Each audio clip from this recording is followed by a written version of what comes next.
Romantic dinners for two are even more special when you make them at home. Today it's going to be an herb-crusted tuna steaks with an apple pear salad. Elegant and easy. So let's start with the dressing. To a bowl, we're going to add our Dijon mustard, some sugar, our red wine vinegar, a little fresh cracked pepper, and just a pinch of salt. And we'll bring it together with a whisk, adding our olive oil a little bit at a time until it emulsifies.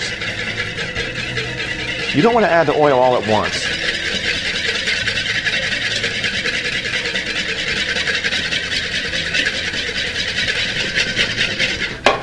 And we'll set it aside. Next, we're going to take our lemon, cut it in half, and we'll squeeze it into our water. This is going to keep our apples and pears from turning brown while they're sitting there waiting for us to make our salad stack. Next, we're going to core our apple and our pear. Now we're going to slice our apple, keeping them in order, thin slices, and we'll place it in our lemon water.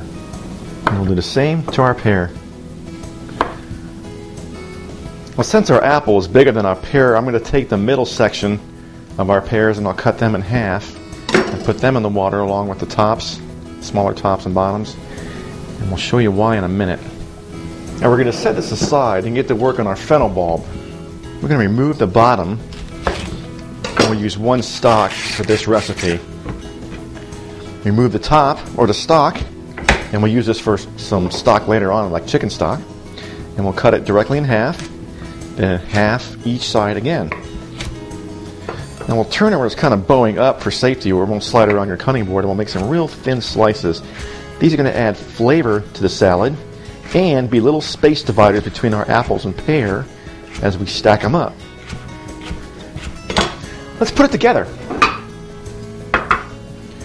We're going to place a few arugula pieces down on our plate, and then we'll start with our apple slice. It's kind of small to represent the bottom of the apple. Next, we'll add a little bit of our fennel pieces for our space dividers and our flavor profile. And we'll sprinkle on just a little bit of blue cheese. And we'll move to our next slice, which is going to be a pear slice. And we'll place them on, followed by our couple of fennel pieces, a couple more crumbles of blue cheese, and then our apple slice, which should be a little bigger because we're coming up towards the middle of the apple where it kind of comes out a little bit bigger. And again, we'll repeat with our fennel slice, flavor and divider, and then repeat until you have about the size and shape of an apple. I like to place my dressing into a squirt bottle. It's easier to handle that way. And every 2 or 3 layers, give it a couple drops of dressing. This is what I was referring to cutting your pear slices in half so you can replicate more of the size of the actual piece you need. And we'll finish with the top piece of the apple.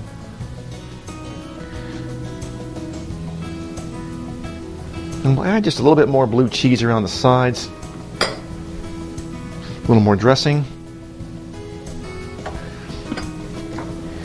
And some chopped pralines would be nice. Boy, where do you taste this? Fantastic. Let's get started on our tuna steaks. Let's start by prepping our herbs. We'll start with the rosemary. We're going to pull them backwards off the stem because the stem is kind of tough, chewy, and has no flavor. And we'll give them a chop. And we'll place this into a ramekin on our small bowl, and then we'll move on to our thyme, which is very easy. Same with the thyme, you want to start at the top and pull backwards to remove them, keeping the stems out. And of course, when you use fresh herbs, the aromatics are just fantastic. And we'll give them a chop.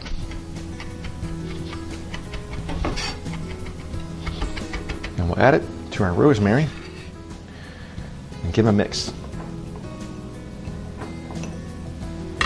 Now it's important to preheat your skillet over medium-high heat for about 1 minute to get it good and hot. This is one of the rare times I'm using non-stick because I don't want the crust to come off while I'm cooking the tuna steaks.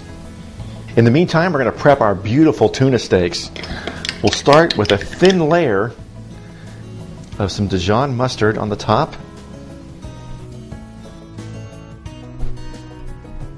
Then we'll sprinkle the top with a little bit of our herbs.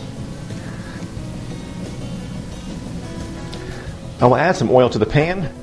We'll swirl the coat. Then we're going to add our tuna steaks to the pan with the mustard and herb side down.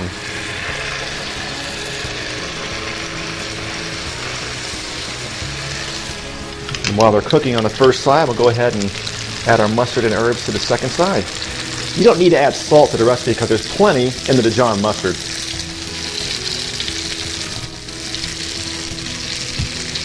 Tuna has a built-in timer. When you see the color change come up about halfway, it's time to turn.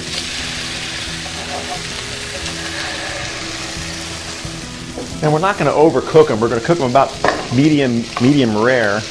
And we move on to set them aside.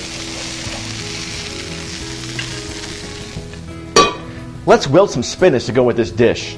When the pot is hot, drizzle in some oil.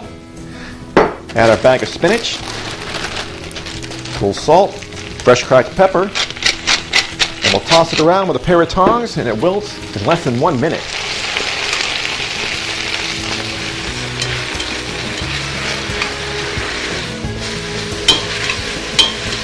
Looking good. Let's eat.